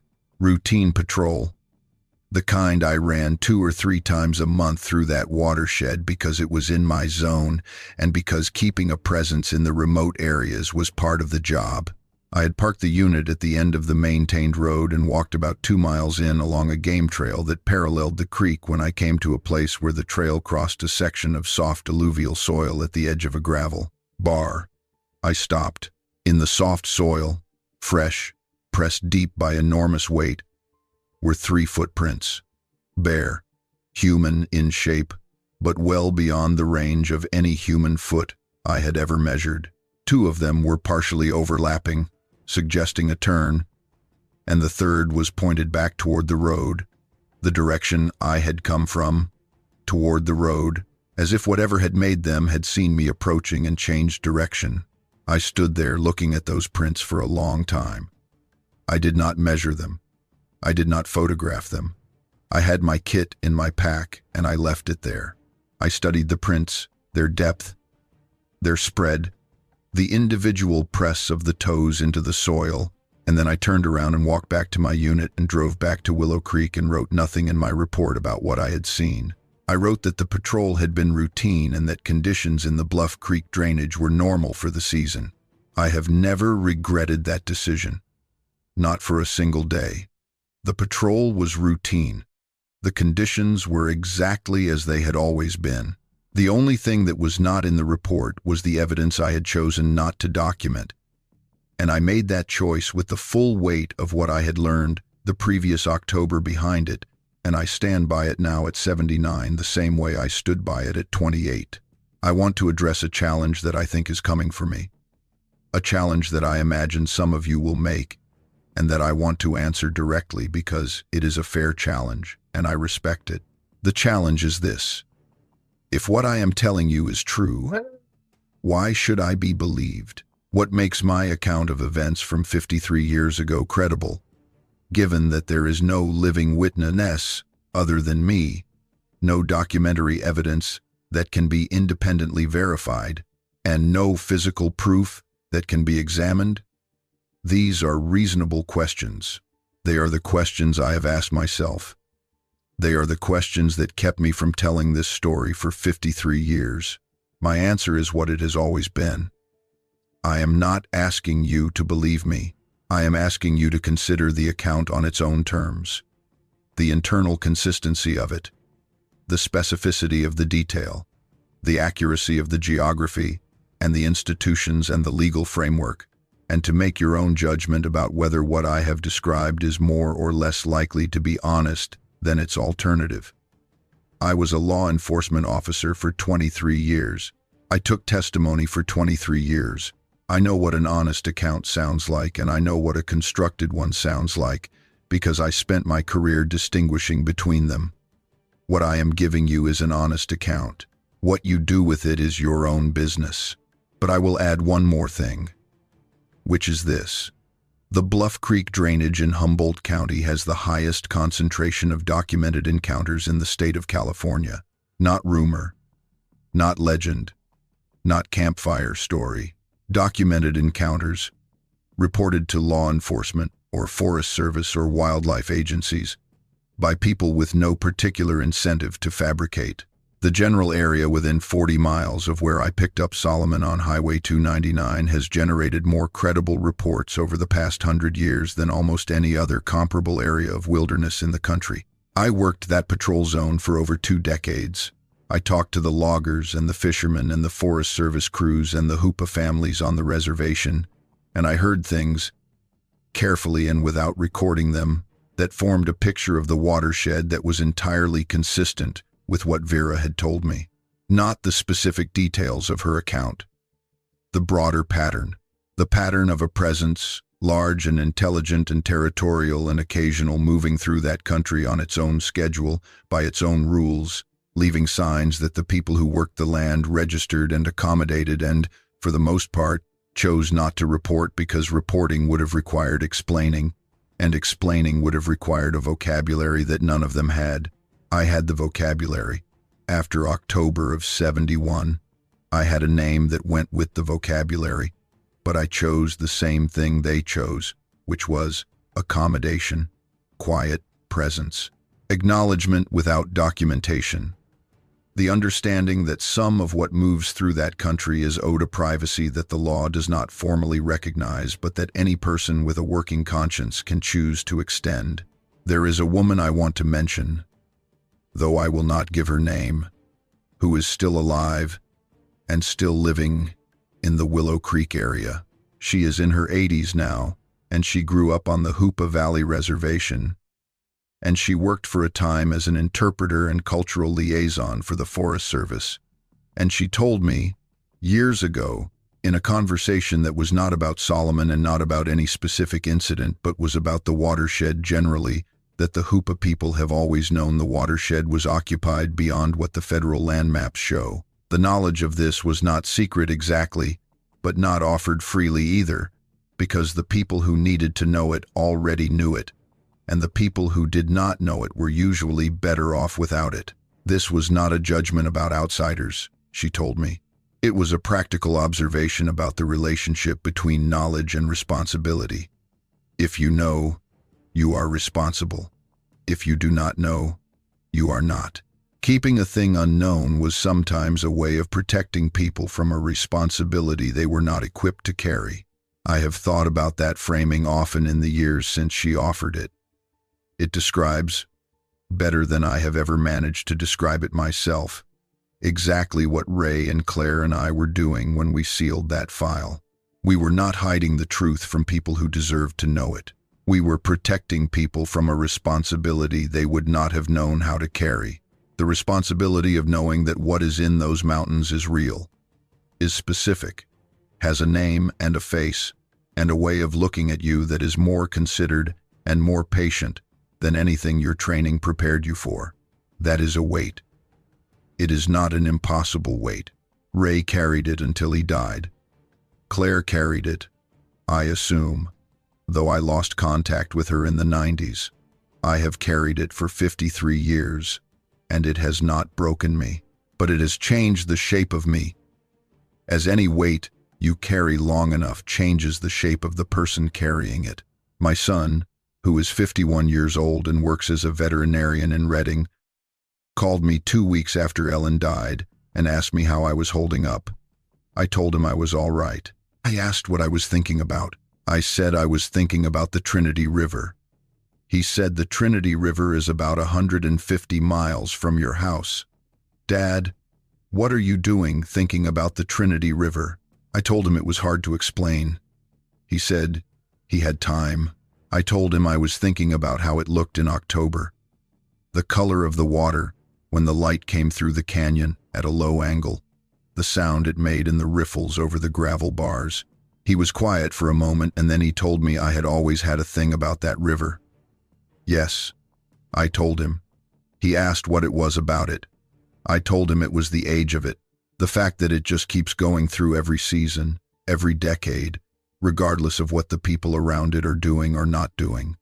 He told me that sounded like a good thing to think about when you are grieving. I told him I thought it was. He did not know how specifically right he was. The river was where I had fished when I needed to think. And what I had thought about on that river, over 30-odd years of standing in it with a rod in my hand, was mostly the watershed and what I knew about it and what that knowledge meant and what, if anything, I was supposed to do with it. The river was where I had processed the weight. The sound of the water had been the background for 50 years of private accounting, of adding up what I had done and what I had not done and whether the balance was the right one. I believe the balance is the right one. I believe I made the correct call on every decision point from the moment I pulled over on that highway to the moment I watched Solomon and Vera walk into the tree line, and on every decision point after. I am not certain.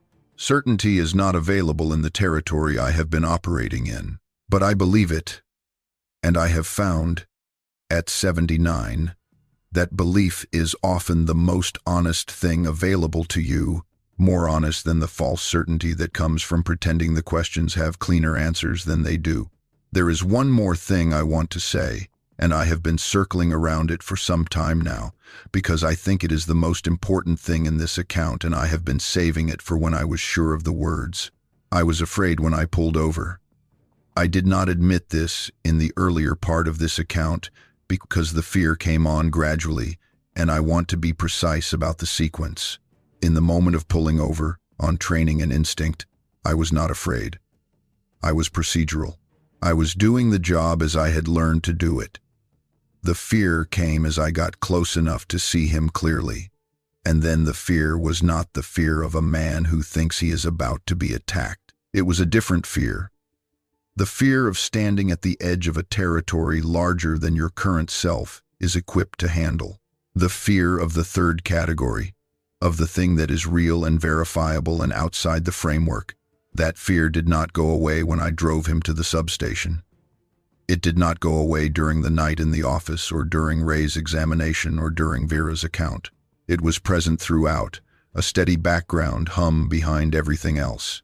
And then, when I opened the rear door of the unit and Solomon got out and stood in the morning air and looked at me, the fear changed, not disappeared, changed.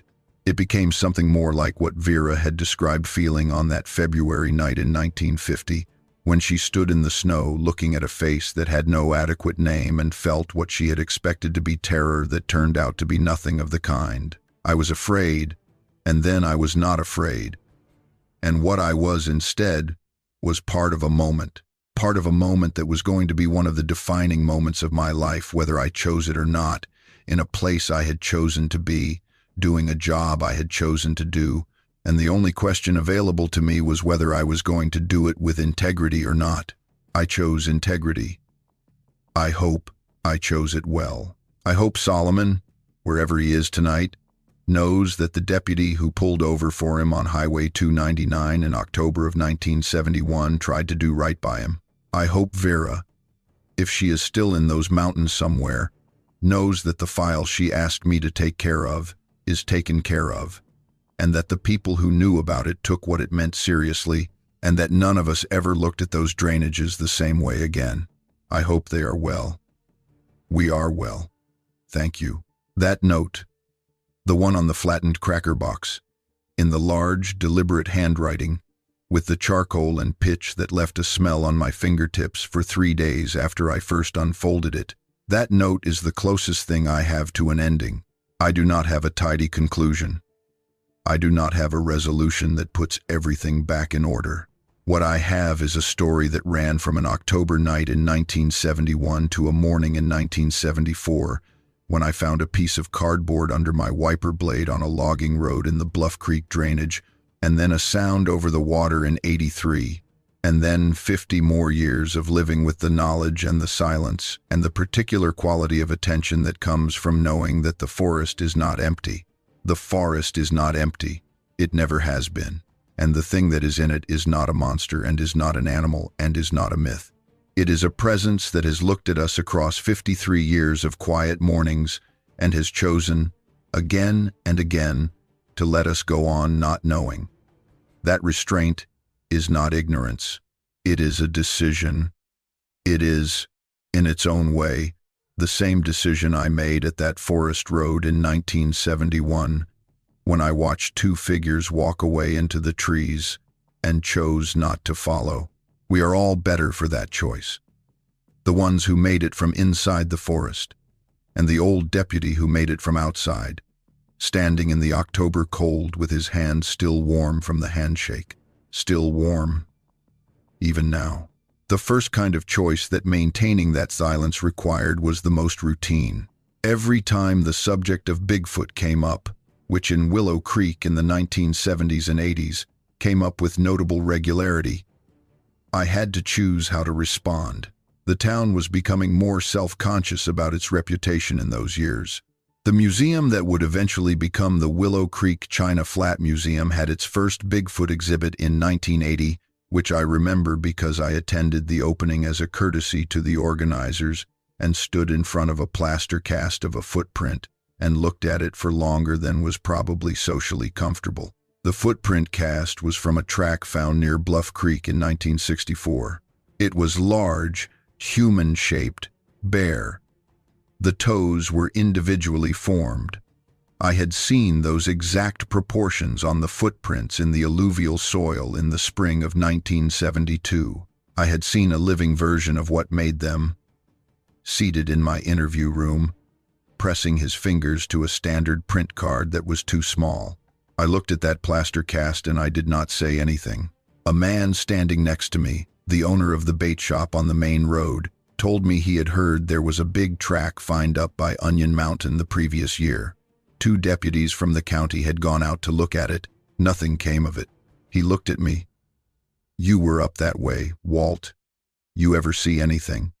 "Nothing definitive," I told him. He figured. He told me. Because if any of the locals had seen anything real, he'd have heard about it by then. I agreed with him. He went to look at the next exhibit. Nothing definitive. That was the phrase I returned to consistently for 20 years. Not a lie in the technical sense, but a statement carefully constructed to be true in its surface meaning while concealing everything of substance. Consistency is the essential thing when you are maintaining a long silence. Inconsistency is where the cracks form. The second kind of choice was less routine and more difficult. When other deputies, over the years, told me about encounters they had had or heard about, encounters that fit the pattern of what I knew, I had to decide how to respond, not how to redirect, not how to dismiss, but how to acknowledge what they were telling me without confirming it in any manner that would pull the thread. A deputy named Carl Weiss, who came to the Willow Creek substation in 1978 and worked it for 4 years before transferring to Eureka, told me once about a call he had taken on a dirt road off the Mad River drainage. A report from a timber cruiser who had come to his vehicle at the end of a survey day to find his truck rocking gently from side to side. And when he rounded the front of the vehicle, he saw, just at the edge of his headlight range, a shape that he described to Carl as shaped like a man but wrong in every proportion. And that had walked away from the light into the timber without looking back. Carl told me this story at the end of a shift, in the substation parking lot, with the tone of someone not certain what to make of it. He asked me if I had ever gotten a call like that. I told him I had gotten calls over the years. And the backcountry of Humboldt County is full of things that are hard to account for without knowing the area very well. He thought about that, and then told me that was an extremely non-answer. "Walt." I told him it was the most honest thing I could offer. He let it go. Carl was a good deputy. He understood when a matter was closed to further inquiry, and he did not push. Not everyone was. A younger man in the late 80s came to me directly one afternoon and told me he had heard there had been an intake in 71, an unidentified individual, a sealed court record, and that the case had been a matter of discussion in the department for years before his time. I told him that sealed court records were sealed for reasons, and that those reasons were not mine to circumvent. He told me he was not asking me to circumvent anything. I told him my obligation to the court order did not expire on a schedule that suited departmental curiosity. He looked at me for a long moment and told me I was the most careful talker he had ever worked with. I told him that was probably a fair observation. He meant it as a criticism. I knew he did. He never asked again. Let me tell you about Ray Holtz last year, because it was important to me, and because I think it belongs in this account. Ray was diagnosed with pancreatic cancer in the summer of 2010. He told me on the phone, in his typical way, which was to give me the medical facts first and then pause for a response. I asked how long. His oncologist, he told me, was talking about 8 to 14 months with treatment and somewhat less without, and that he was currently thinking about whether to do the treatment or not. I asked what was making him hesitate. He was 83 years old and had had a good run and was not sure he wanted to spend his remaining months feeling as chemotherapy makes a person feel. That sounded like a reasonable position, I told him. Walt, he told me, I am going to drive up to Willow Creek next month, and I want to have lunch with you, and I want to talk about the file. He came in September. We drove out to a spot on the Trinity River that I had fished for 30 years, and we ate sandwiches on the bank and watched the water, and then Ray told me what he had decided. he had decided not to treat. He had thought about it carefully and consulted with his son, who was also a physician and who had given him, Ray told me, the most honest and unsentimental medical opinion he had ever received, which was that treatment at his age and condition would buy him time but not comfort, and that the time it bought would not be the time he wanted. He had made his peace with this. Then he asked me what I thought should happen to the file. He asked it directly and waited.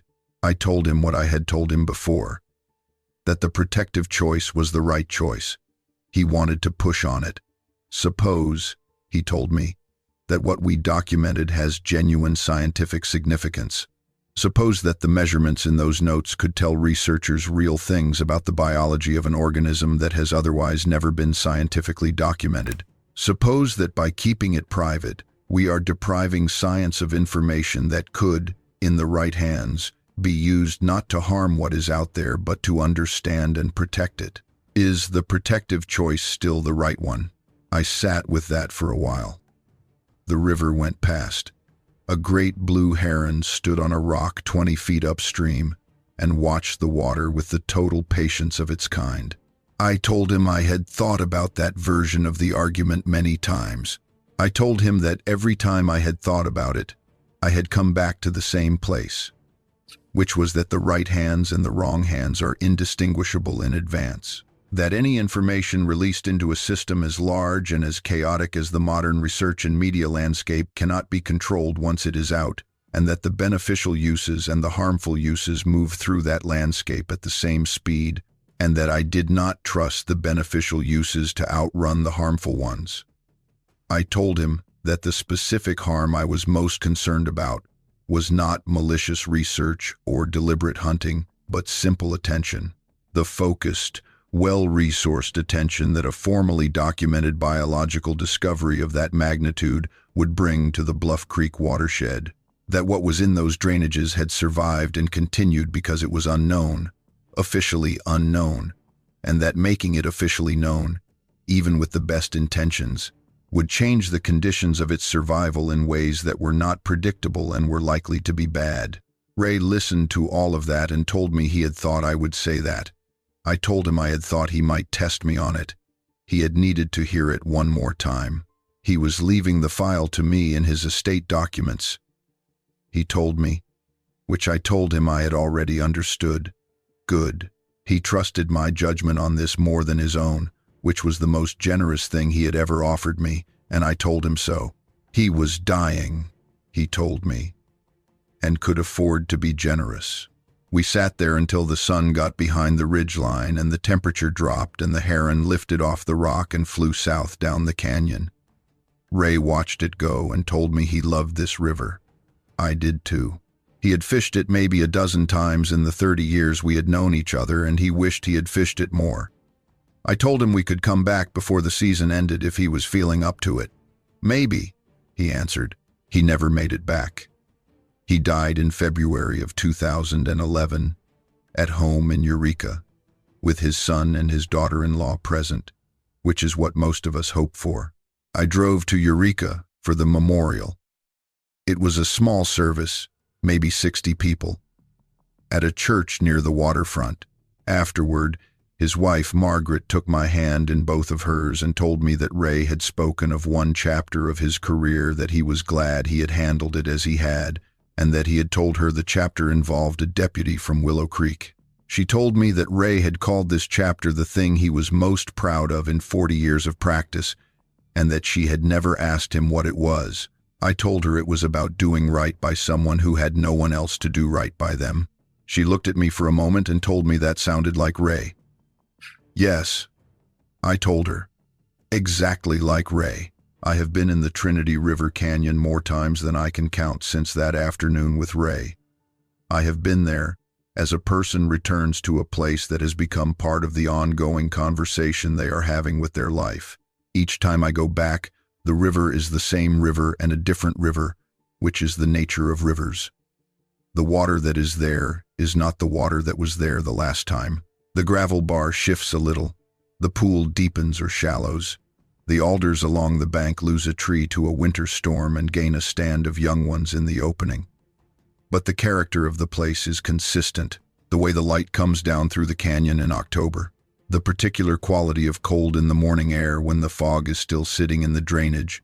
The sound the water makes in the riffles at the bend below the flat rock. These things are consistent, and I go back to them as I go back to anything that has been true for a long time, with a gratitude that has no adequate target other than the fact of their continued existence. Solomon would know that canyon. He would know it as no map shows it, and no survey has captured it. He would know the water levels at different seasons, and the movement of the deer and the locations of the dens, and how the salmon run changes with the rainfall pattern in any given year. He would know it in his body as his father knew it, which is a kind of knowledge that the people who carry it do not talk about because it is not verbal knowledge and does not translate into words without losing most of what makes it true. I have spent 50 years knowing, in a verbal way, that this knowledge exists and that I do not have it, and the knowing of my own absence of it has made me humble about what the word knowledge is capable of containing.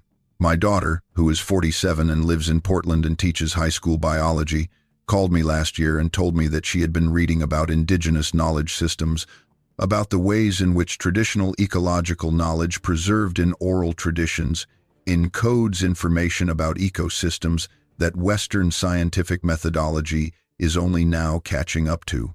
She was excited about it, as she gets excited about things that confirm her intuition that the world is larger and more complex than any single framework can hold. I told her she was right. She asked how I knew. I told her it was a conviction I had held for a long time. She asked what had made me believe it. I told her, a young man I had encountered early in my career. What young man? That is a longer conversation than we have time for right now, I told her. She told me we should make time. I agreed. We have not made the time yet. I am aware that I am 79 and that the window for making the time is finite. I am not certain I will share the full account with her, but I am certain that if I do, she will understand it as the version of her father who existed before October of 1971 would not have been capable of, that the years of carrying this, of thinking about it, of measuring it against everything else I have encountered and learned, have made me a better witness to it than I would have been at 27. Good witnesses are not born, they are made. They are made by the accumulation of experience and the willingness to sit with uncertainty and the discipline of distinguishing between what you know and what you believe and what you merely want to be true. I have tried, for 53 years, to be a good witness to what happened on a highway in Humboldt County in October of 1971. I have tried to hold it accurately, to neither inflate it nor diminish it into something more manageable. It was what it was. It is what it is. And what it is this: a young man of uncertain biology, standing on a cold shoulder of highway, choosing not to run. A deputy, also young, choosing not to escalate. A doctor, careful and honest, choosing to document rather than deny, and then choosing, for the right reasons, to keep what he had documented from the systems that would have made a spectacle of it. A district attorney's assistant, sharp and practical, finding the mechanism that the law provided to close the file and using it as it was intended to be used. A mother, 40 years old by then, coming to the window of a substation and asking, quietly, if her son was all right. All of us choosing, in our respective ways, the thing that was harder but correct. All of us living with that choice afterward. Most of us gone now. The choice remains. This is what I know. This is what I have kept. This is what I am leaving with you now. Not because I think you will do anything with it, not because I expect it to change anything, but because a thing like this, carried for 53 years without being set down, is a weight that eventually belongs somewhere other than the inside of a single person. I am setting it down here. I am trusting the setting down to be enough. The river keeps going. The forest holds what it holds. The Bluff Creek drainage runs north into the Klamath the way it has always run, through timber that was old when the first Americans walked below it, through a watershed that carries more than its fish and its stones. It carries what it has always carried. And if you know where to stand and how to listen and what patience looks like in the particular grammar of that country, you will hear it. And somewhere in the old-growth timber of the Bluff Creek drainage, in the part of the Six Rivers National Forest that the trail maps call remote and the topographic surveys call unmaintained and the Forest Service calls unroaded, a life is being lived on its own terms in the watershed where its father lived and its father's father before that, back to a time so deep that the human presence in those mountains is a recent and still provisional development, living quietly and watching and deciding, again and again, what it makes of us. I hope it continues to find us worth tolerating. I believe it does. I believe Solomon decided, in that October of 1971, that the deputy who pulled over for him was worth tolerating, and that the judgment he formed on that evidence has served as some part of the understanding that has persisted in those mountains since then. That is probably a vanity. An old man's need to believe his actions mattered beyond the moment of their making. But it is a vanity I can live with. It is the least damaging kind. The kind that asks nothing of anyone else and attributes nothing to them they have not chosen to offer. Thank you for listening. I mean that in the way that Solomon meant it, over the sandwich and the peanuts on a cold October night. Not as a formality, but as a true thing, plainly, with eye contact, to the specific people it is addressed to. Let me tell you about the year after Ellen died. Ellen passed on a Thursday in March of 2018, in the morning, in our bedroom, in the house we had lived in together for 41 years. She was 74. She had been sick for 14 months, and the sickness had been the kind that takes a person slowly and leaves plenty of time for the people who love them to do the necessary accounting, to say what needs saying, to sit in the particular silence that accumulates around someone who is leaving. We had that time. We used it well. I am grateful for it, as only makes sense when the alternative is the sudden kind, which I had seen too many times in my career and which I would not have wished on either of us. After the memorial service, which was held at the Lutheran Church in Willow Creek where we had attended since we moved there in 1976, and after the reception at our son David's house, and after everyone had gone home and the house was quiet in the particular way that a house is quiet when it has been emptied of the person who gave it its character, I sat in the kitchen and looked out the window at the hills east of town, the lower slopes of the Trinity Alps foothills, green in March, and already carrying the quality of afternoon light that I associated with spring in this part of California. Ellen had loved that view. She had made a point, most mornings, of standing at the kitchen window with her first cup of coffee and looking at those hills before she did anything else. She had been doing it since we moved there, and she had told me, near the end. I sat there looking at her hills and I thought about Solomon, not for the first time. I had thought about Solomon in the context of loss before, specifically in the context of what his life was like in terms of loss, what it meant to be the person he was in the world and to lose, as he must have lost by then, the people around him at the rate that humans age and die. His mother, Vera, would have been in her 90s by 2018, and I did not know whether she was still living, but I held the probability at low. Whatever human connections he had made or maintained over the decades, those connections would have been subject to the ordinary attrition of human time.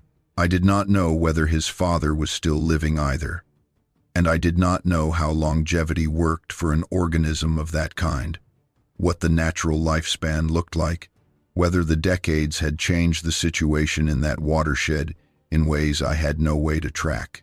What I thought about, sitting in the kitchen after Ellen's memorial, was whether Solomon had anything like what I had just lost, whether he had, in his life, the equivalent of 41 years with a person who knew the whole of him and continued to choose him anyway, whether the framework for that kind of choosing was available to him, and if it was, whether it had been exercised, and what it had looked like when it was. I did not know. I could not know. But the wondering felt important in a way I could not fully articulate, how grief sometimes directs attention toward things that are important and that the ordinary busyness of living prevents you from looking at squarely. I believe he had a version of it. Not because I have any evidence, but because the qualities I observed in him, briefly and under unusual circumstances, were the qualities of a person capable of it. Steadiness, patience, genuine attention to other people, gratitude that was specific rather than generic. These are the foundations of a love that endures, and I saw all of them in a 20-year-old young man sitting in a holding cell on a cold October night. And I do not think qualities like that appear without context. I think they are grown in relationship, as everything of value is grown. And I think someone in Solomon's life had provided the relationship that grew them. My working assumption has always been that this was his father, not exclusively, not without Vera's contribution, but primarily, because the qualities I am describing, the steadiness and the patience and the capacity for specific attention, are not primarily human qualities in my observation. They are, on the evidence I have, qualities of the larger lineage, the one that has been in those mountains long enough to have learned, through whatever means it learns, that patience is the essential skill, and that attention is the form that love takes when language is not the primary medium. I do not know how to say that without sounding either mystical or sentimental. And I am not a mystical or sentimental man. I am a retired deputy sheriff from Humboldt County who spent 23 years dealing with the world as it concretely is, and I am making an observation about what I saw in a specific individual on a specific night, and what that observation has come to mean to me in the decades since. If the meaning sounds like more than a law enforcement intake report, it is because I have had 53 years to develop it, and because some things grow in meaning the longer you carry them, and because the particular individual I am talking about earned a level of consideration that exceeded the capacity of an intake report to contain. There were signs, over the years, that I cataloged and did not report. I want to be specific about a few of them, because specificity is the thing that distinguishes an honest account from a general one, and because these details have not appeared anywhere in my telling yet, and they belong here. In the fall of 1978, 7 years after the initial encounter, I was on a late patrol on the Bluff Creek Road, which by then was a road I ran regularly and always alone and always with a specific quality of attention that my patrol partners, on the occasions I had them, sometimes commented on. They told me I drove that road differently from any other road on the zone. I was quieter on it, less radioactive, more focused on the tree line than on the road surface. One partner told me it was like riding with someone who was expecting a specific thing to happen. I told him that was just how I drove mountain roads at night. No, he told me. It was different. And he was right. On that October night in '78, I stopped the unit at a wide spot I knew, about 6 miles up the Bluff Creek Road from the junction with Forest Road 93 North 1, and I got out and stood in the dark for a few minutes as I sometimes did on that road, not looking for anything, just present, just giving whatever was there the chance to register my presence without the engine noise and the tire sound. About 2 minutes after I stopped, I heard movement in the timber on the west side of the road. Not a crash or a breaking branch, not the sound of quick movement through cover. A placement, a single, deliberate placement of a large foot on the duff, as a person steps when trying not to make noise and are too large to fully achieve it. One step, then silence. Then, after perhaps 30 seconds, another step. Closer, then silence again. I did not turn on my flashlight. I did not reach for the radio. I stood still, and I spoke quietly into the dark. I know you are there. I am not going to do anything about it. You can stay, or you can go. Nothing happened for a full minute. Then, from very close, perhaps 20 feet into the timber, I heard the vocalization, the one Vera had described. The low, resonant sound below the range of easy hearing, felt in the chest more than heard with the ears. Brief, maybe 4 seconds. Then, absolute silence. Then, sometime later, the sound of something large retreating through the timber, not quickly but steadily. The footfalls spaced widely, moving south and uphill, diminishing until the forest absorbed them entirely. I got back in the unit and sat there for a while. Then I drove back to Willow Creek. I had that experience, in variations, 4 times over the years. Twice on the Bluff Creek Road, once on a spur off the South Fork Salmon River Road that I had no reason to patrol but had driven on a feeling. Once on the bank of the Trinity at the Hyampom fishing hole. Each time there was the presence, the stillness, the vocalization, the departure. Each time I was alone.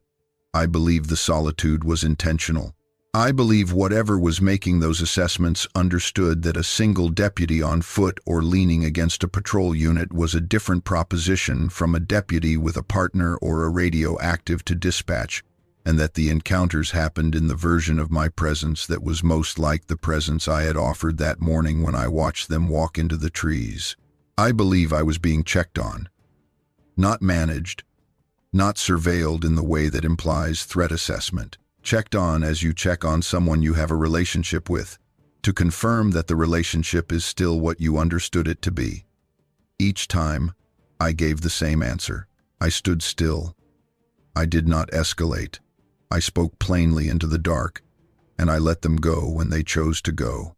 The last time was in 2004. I was 60 years old, 12 years into retirement.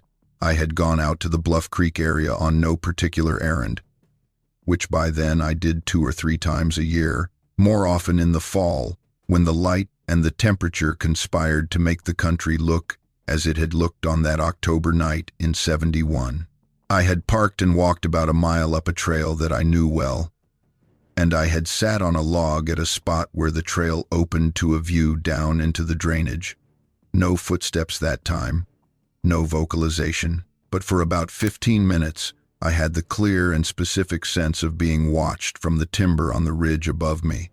Watching that does not feel general but feels directed, as it feels when someone you know is looking at you from across a room.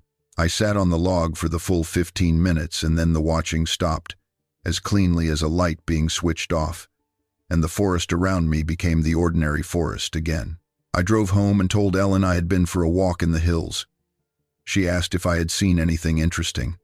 I told her the fall color was good this year. She told me she would like to go out and see it herself sometime. I told her I would take her whenever she wanted. She would hold me to that. We went, the following weekend, to a different part of the Trinity Alps foothills, a paved road with pull-offs and a view of the canyon that was safe for the easy walk we could do comfortably together by then. Ellen stood at the railing at one of the pull-offs and looked out at the country and told me she understood why I loved it there. I was glad, I told her. She told me I had always felt like I belonged to this specific piece of earth. That was the most accurate description of how I felt about it that I had ever heard, I told her.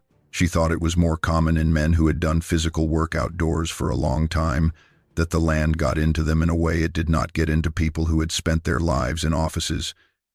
She was right. She took my hand and we stood there looking at the canyon until the shadow came off the far ridge and the temperature dropped and we went back to the car. She never knew why I felt what I felt about that specific piece of earth. I did not tell her. In 41 years of marriage, I kept this one thing from her, and I have thought carefully, many times. I have come to believe that it was, not because she could not have handled it. She was a woman of considerable resilience, and she would have handled it, but because the knowing would have changed how she experienced the landscape we shared. It would have made it specific rather than general, bounded rather than open. What she felt, standing at that railing, looking out at the canyon, was the genuine, unconditioned beauty of the place. I did not want to put a frame around that beauty that she had not asked for. I wanted her to have the view she was having, without the particular weight that my view carried, and that is what she had. I believe that was right. I believe she would have agreed if I had asked her. The fireproof box will go to my son when I am gone. I have written a letter to go with it, sealed, explaining what it contains and what I would like to happen to it. The letter says that the choice about what to do with the contents is his to make, and that I am not requiring him to make the choice I made. I am telling him what I know and letting him apply his own judgment to it. He is a good man. He is a veterinarian, which means he has spent his career caring for creatures that cannot advocate for themselves, and he has done that work with the same patient decency that my mother raised me to aim for, and that I have aimed for, with varying success, for 79 years. I trust his judgment. If he decides, in whatever future he is living in when this reaches him, that the contents of that box should go to a researcher or an institution or a journalist with the right approach and the right values, I will trust that judgment. If he decides to burn it, I will trust that judgment too. The choice is his, to carry from here. The only thing I have asked in the letter is that he go once to the Bluff Creek drainage, that he park at the end of the maintained road and walk a couple of miles in and stand still for a while, that he give whatever is there the chance to register his presence, and that he listen, not with any expectation but with the openness that good listening requires, for whatever the forest has to say to him. He may hear nothing. He may feel nothing beyond the cold and the sound of the creek, but he may have the experience that I have had several times over the years of feeling the forest pay specific attention to a specific person, and if he has that experience, I want him to know, as he is having it, that it is not random, and that he is not the first member of his family to stand in that place, and that what is paying attention to him is paying attention as you pay attention to someone whose people you have known. I told him none of this in the letter. The letter is practical and specific, but I am telling it here, where it will be heard by whoever is listening, and I am trusting that some version of it will find its way to where it needs to go. That is probably an old man's optimism. It is not the worst thing to be. The last thing I want to say is the simplest. I have been a sheriff's deputy, and I have been a husband, and I have been a father, and I have been a fisherman, and I have been a neighbor, and I have been, for 53 years, the keeper of a file that the county of Humboldt sealed in the spring of 1972. I have also been, in ways that do not appear on any official record, and that I could not have described before the fall of 1971, a person who understands that the inventory of living things on this earth is not closed, that what we have named and counted and filed away represents only the portion that has allowed itself to be found. The rest continues, on its own schedule, by its own rules, in the old-growth timber and the unmapped drainages and the watershed country that no road crosses and no survey fully captures. Of all the things I have been, the last one is the one that has required the most of me and given the most back, not as achievement gives back, as responsibility gives back, as carrying weight carefully for a long time, without dropping it and without letting it crush you, gives you a knowledge of your own capacity that nothing easier could have produced. I am grateful for the October night in 1971. I am grateful that I was the deputy on that road at that hour. I am grateful that Solomon chose to stay and cooperate rather than to disappear into the timber before my headlights reached him. I am grateful that Ray Holt picked up his phone the following morning and drove out to the substation. I am grateful that Claire Weston read the file and understood what it meant and knew what to do. I am grateful to Vera for trusting a 27-year-old county deputy with what she had protected alone for 21 years. I am grateful to the mountain and to the river and to whatever has been in those drainages for longer than any of us have known how to ask about it. I hope we meet again. I have not been back to the Bluff Creek Road since 2004. I am 79 and my knees do not handle the terrain as they used to, but I am going back in October. I have decided this. I am going to drive out on 299 and take the Bluff Creek Junction north and park at the end of the maintained road and walk the 2 miles in to the trail opening above the drainage. I am going to sit on the same log and look down into the same canyon, and I am going to sit still and be present and give whatever is there the chance to do what it has done before, to register, to consider, to decide. Whatever it decides, I will accept the decision. That is the only appropriate posture.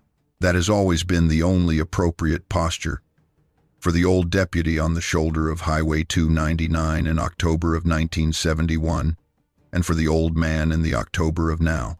Still here, still watching the tree line, still grateful for what looked back, still carrying the weight, still choosing, every day, to carry it in the direction of protection rather than exposure. There is no other direction that makes sense to me. There never was.